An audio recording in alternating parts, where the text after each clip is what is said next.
All right, hello once again, Jeff Scott of Rankin Technical College, and we've been going over databases, and in particular, we have been going over SQL, A Beginner's Guide, 3rd edition, by Andy Oppel and Robert Sheldon.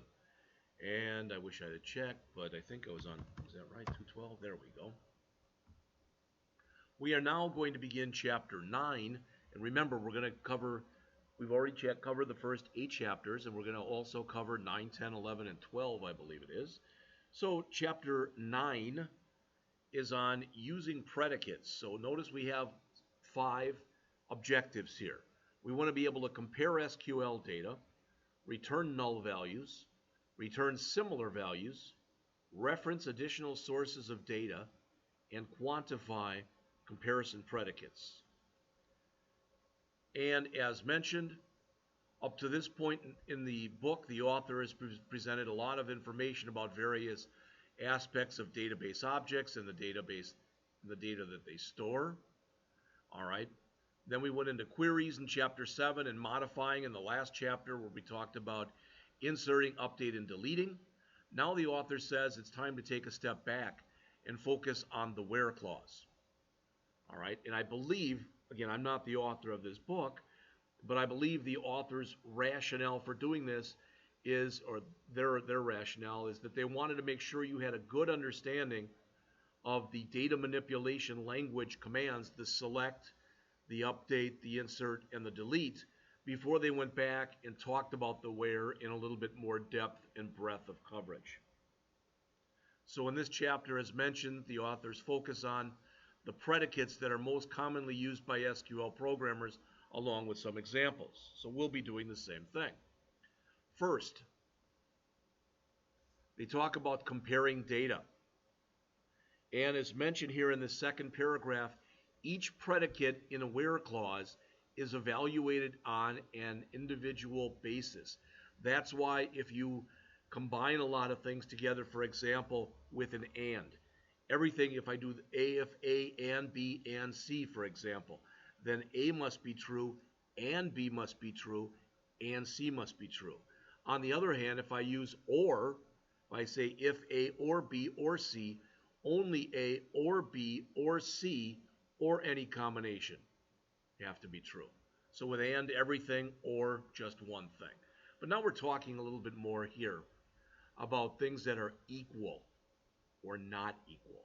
And maybe it's wrong, but I think it's time to come back to our data here.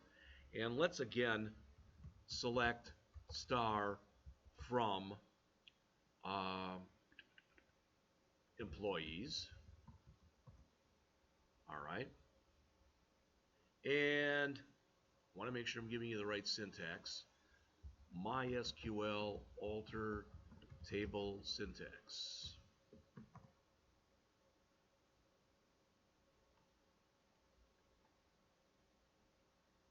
So it's alter table followed by the table name.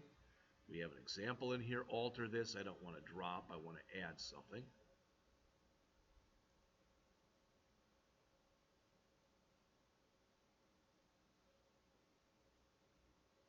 W3 Schools is another good place to look for this stuff. Add columns, so column name and data type. Let's try this. It'll actually let me show you something else in here that we have not yet talked about. In fact, I think I'll put that up here too. SQL, we can do MySQL data types. All right, and you'll notice for the MySQL data types, again, this is out of the reference manual. I want to go to numeric types. All right. And I've got integer, I've got fixed points, which are like decimal, floating points, bit, numeric type attributes, etc. Let's see.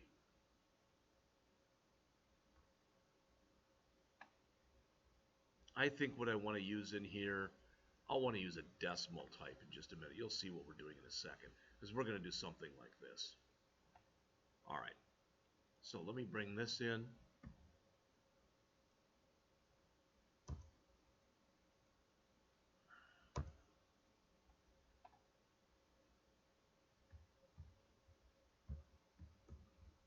So we want to alter table.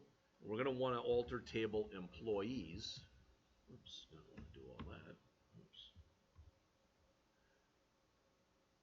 So we want to alter table employees, and we want to add, we're going to call this salary. We're going to assume that everyone who works for the Acme Widget Company is salaried.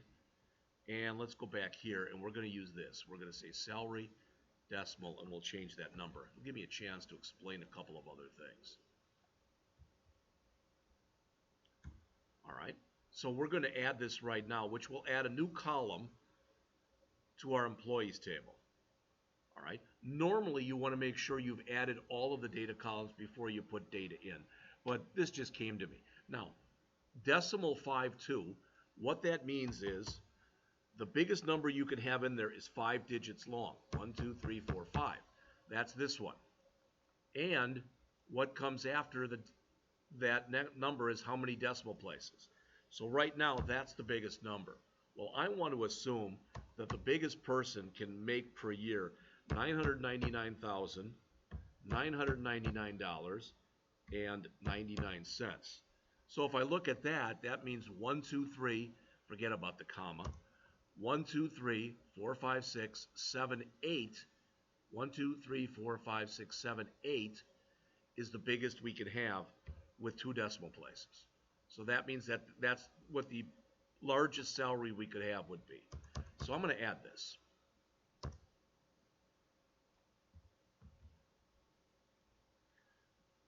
So what that's doing using the alter table, that's allowing me to add a new column.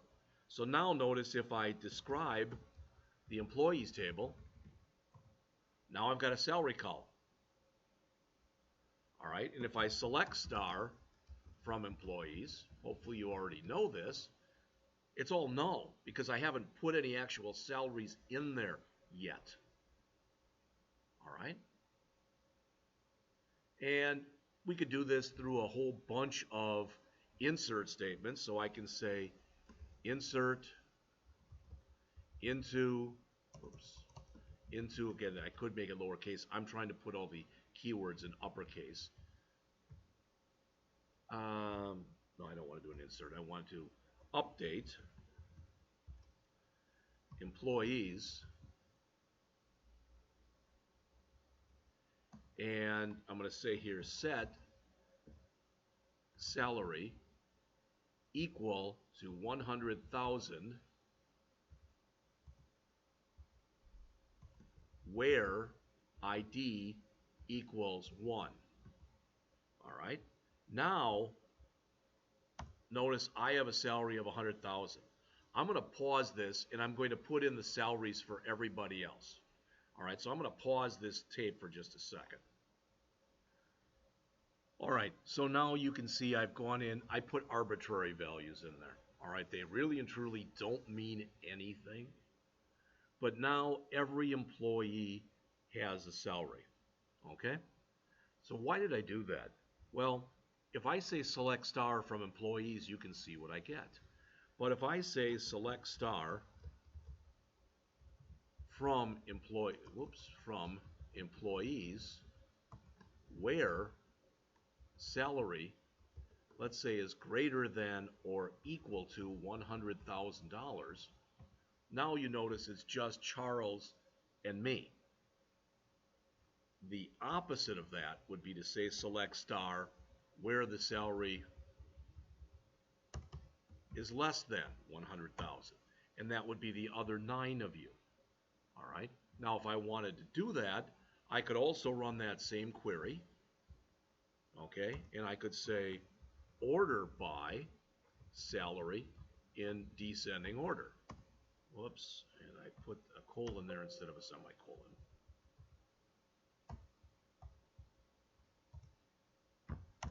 And there we have it. All right. So what I've just shown you quickly there are most of the things. Okay. So if I wanted to show, let's say, I wanted to select star where the salary is equal to 100,000, and I believe that's me, and it is. But I could also say select where it's not equal. So that should give me 10 records. That should give me everyone except me.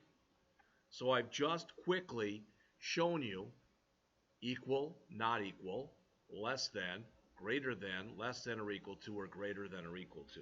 Most of these examples, I believe at least, would be pretty self-evident to people because you've worked with those back in your, probably in your junior high math. All right. Now on 197 at the top of the page, the author says here, keep in mind that a comparison with a null will always evaluate to null. You can't compare null with null. All right. What do I mean by that? Well, everything that we just looked at, all right, everything that we just looked at has been numeric. All right. I could just as easily come in here, and this is another numeric one, but we'll do a numeric and then a non-numeric. I could select star from employees where the department number is less than 3.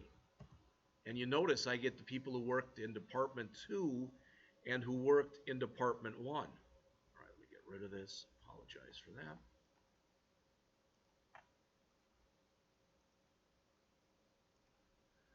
All right, so, I could do it also on a non-numeric field. So what if I wanted everyone who had a zip code? Remember that zip is a string field that was equal to 63304. And so notice I've got those. Okay. I can say select star from employees where first name,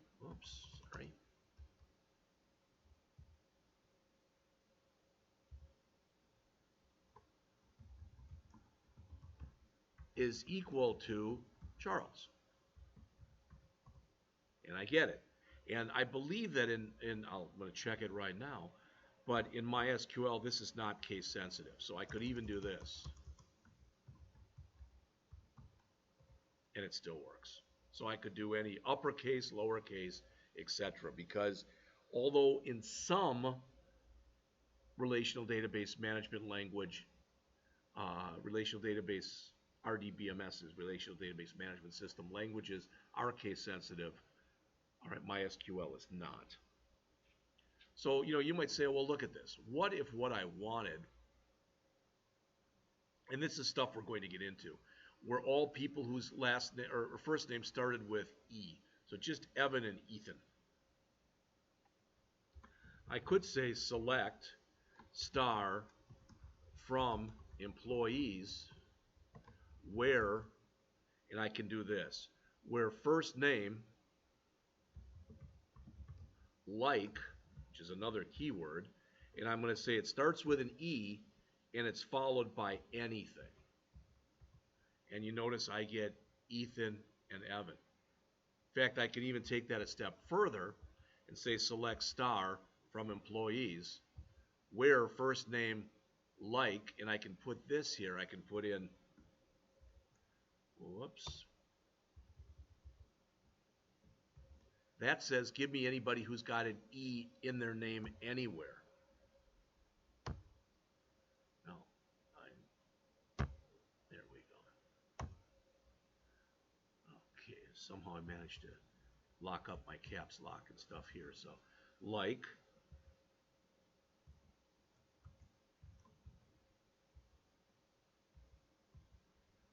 all right, so Jeffrey's got an E in it, Valerie has an E in it, Evan and Ethan have E's in them, and Charles has an E in it.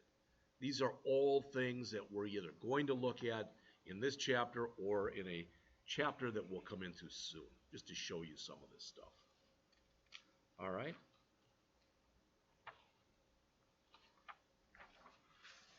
And again, in the book here,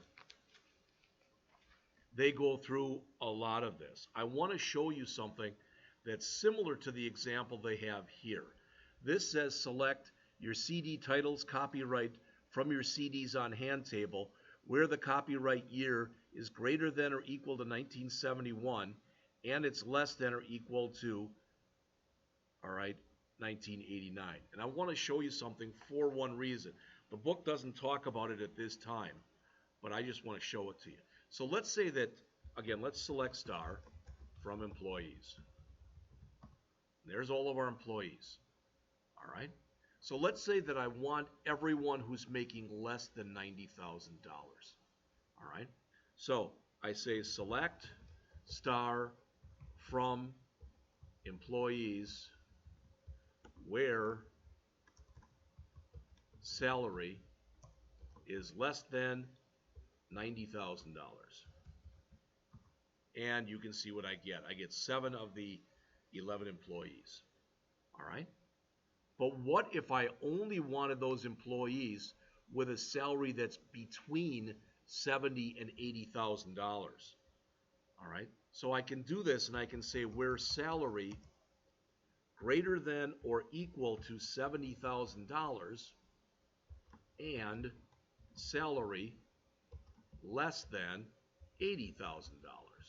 And now notice I only get 4. Well, the only reason I'm showing you this is I want to show you there is yet another way I can write this query. There's nothing wrong with writing it this way. All right? But I can also say where salary between $70,000 and $89,999.99. And notice, oh, I'm sorry, that shouldn't have been, oh, brother, that should have been a 7 there, my error. But notice I get 4, Brady, Colin, Tiffany, Evan. Brady, Colin, Tiffany, and Evan. So let me go back and put in this. So notice I get the exact same results whether I say select star from employees where salary greater than or equal to 70,000 and salary less than 80,000, or I say between 70,000 and notice in this case, if I'd have said 80,000 right here, that would have included anyone who might be making 80,000.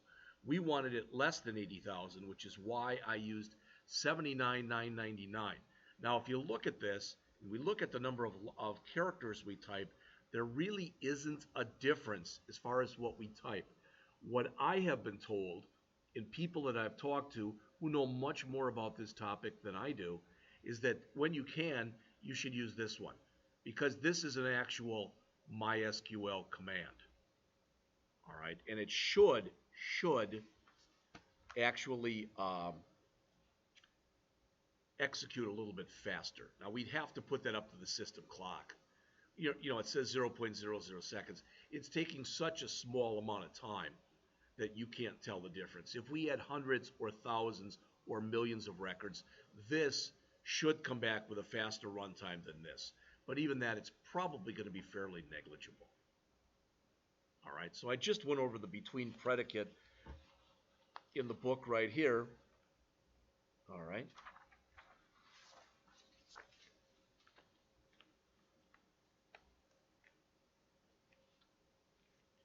And they also mention on page 200, you can use not with this right here. So in the example that I just gave, the one here, where is it? The between and. What if I said not between these? That would show me everyone who either makes less than 70,000, when we don't have any of those, or everyone who makes 80,000 or above. Oops, I didn't want the 89,999. I wanted that to be a 7. There we go. So that shows us everyone who either makes less than 70,000 or makes 80,000 or more. So not is an inverter. Okay? All right. The next thing that's discussed in the chapter here are returning null values. And you might think, well, we don't really have any of those. Au contraire. Yes, we do. Remember, if I select star from employees, I've got two people, those being Colin and Evan, who don't have a middle initial. So I can say select star from employees where the middle initial field, and you don't say equal null, I believe you say is null.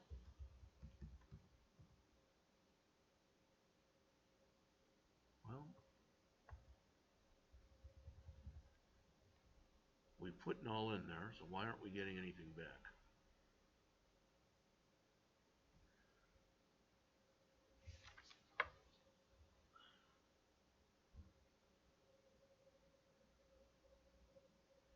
I think it's because we put the empty set in there. We didn't actually put in the word no. I could be wrong on that, but I believe that's why. All right.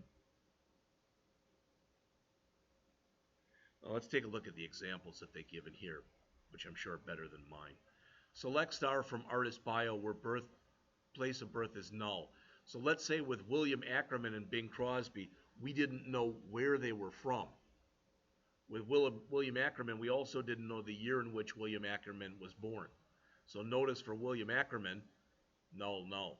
Why is null important? Well, going back to what we've been looking at, all right, what if we just hire somebody in and we don't know what their department number is yet? So we've hired a new employee, but we're not sure what the employee's department should be. Let's try something here. So let's update employees. And I don't know if this will work or not, but we're going to set the department number equal to null where, we'll just use Charles here, the ID is equal to 11. And it said that it worked. We can tell real fast by running the query. Oops. Select star from employees. And notice now that Charles' department number is null. Okay? So I can now say select star from employees where department number is null. And you notice I get Charles back. All right? So when you want to check for the absence of something, that is a way that you can do it.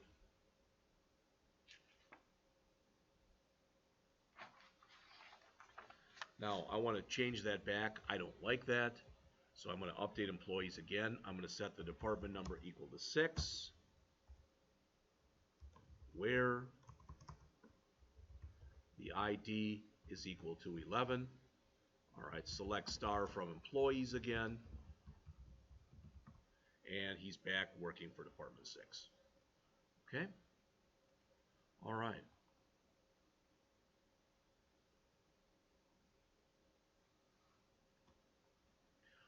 Notice the note here on page 202.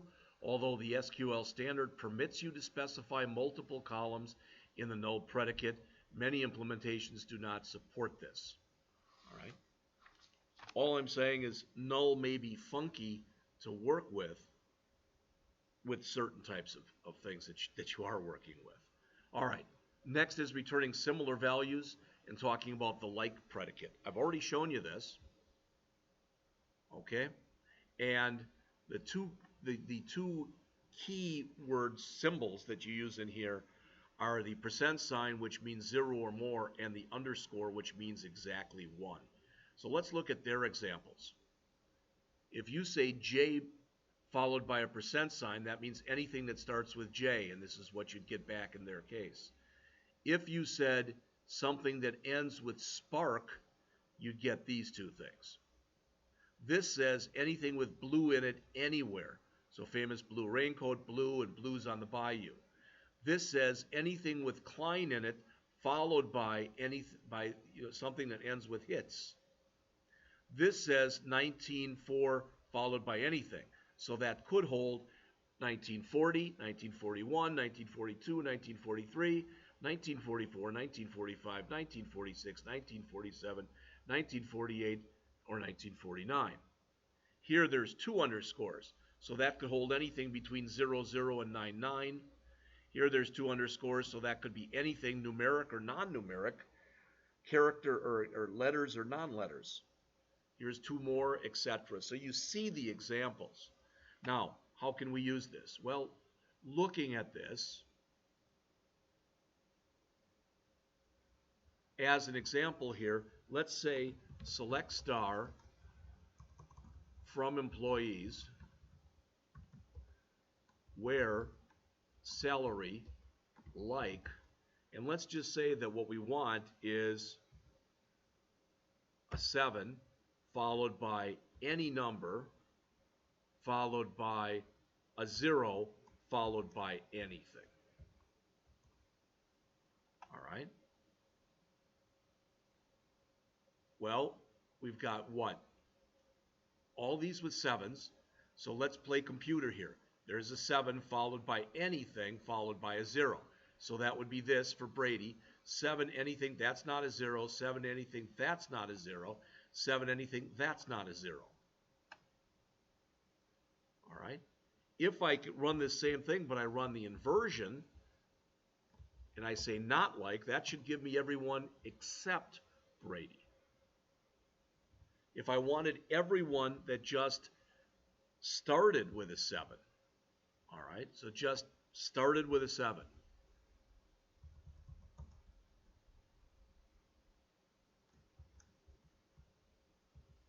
Then I get Brady, Colin, Tiffany, and Evan. All right. If I wanted everyone with a 7 in it someplace, I could say %sign 7 %sign, and now I also get Valerie, who's got a 7 in as the third number. So again, that's how you can return similar values.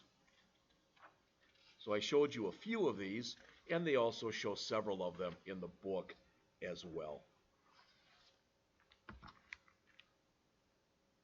All right, one more thing to talk about in here, and it jumps us all the way up to page 209. So I'm going to jump up there myself right now.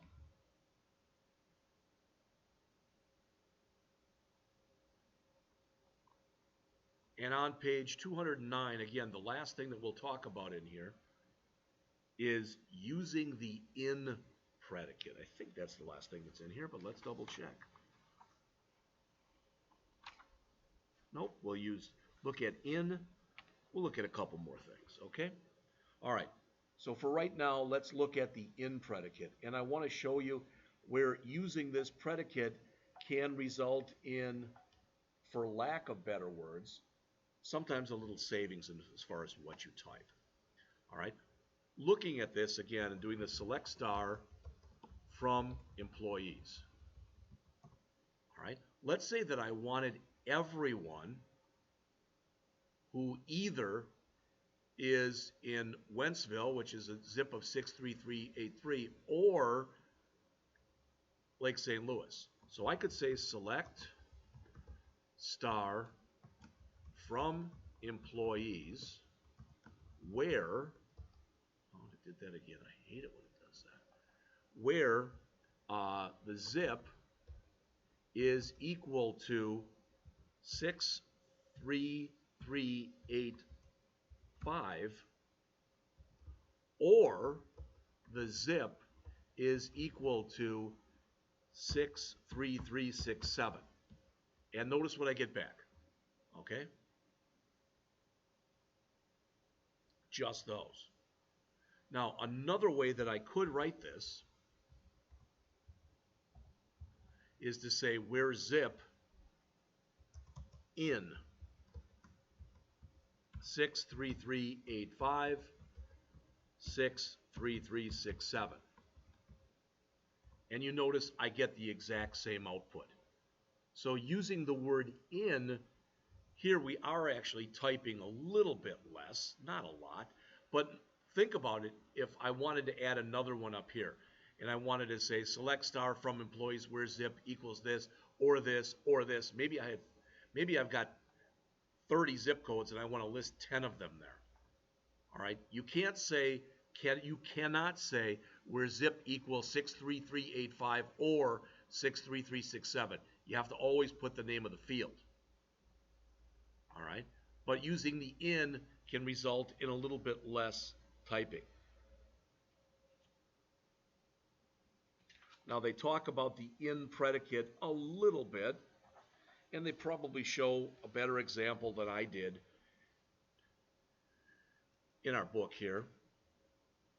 But for now, I think that will suffice. All right. Turning up to 213, the author talks about using exists. I'm going to choose to not talk about that right now because exists basically says whether or not the query will return any rows or not return any rows. But this is fairly complex because we have a query within a query, which means that those are nested queries. We're going to go over that in a later chapter. I don't want to confuse you right now. I promise you we will go over it, but we'll wait a few chapters. Just the same way that we'll wait for a few chapters to talk about using some and any. We will talk about that, but we will not talk about those until we get to that chapter. All right, and finally, not only is there some and any, there's what's called all. A little different than the all we looked at before. So I'm going to just stop right here.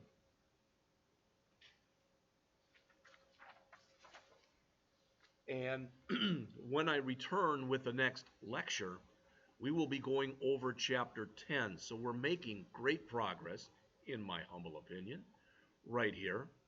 And in the next chapter, we will be going over working with functions and value expressions. So we'll use set functions, value expressions, and special values. I'll be back with that lecture shortly.